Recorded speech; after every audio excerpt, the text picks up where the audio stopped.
ইসলামী ব্যাংককে রাজনীতি মুক্ত করার এবং নিরপেক্ষ অভিজ্ঞ লোক দিয়ে পরিষদ গঠনের আশ্বাস দিয়েছে বাংলাদেশ ব্যাংক।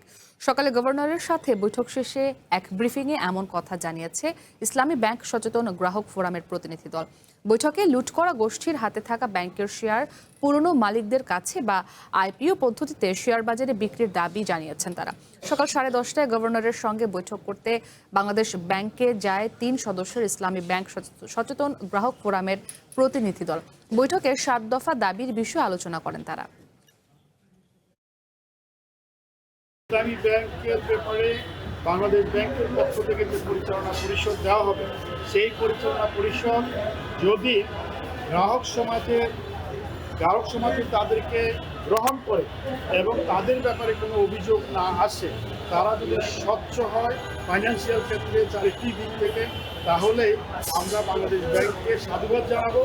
যদি কোনো ধরনের রাজনৈতিক ব্যক্তিত্বকে এখানে দেওয়া হয় যারা ফাইন্যান্সিয়াল ক্রাইমের সাথে জড়িত, তাহলে আমরা আবার নতুন কর্মসূচি ঘোষণা করব।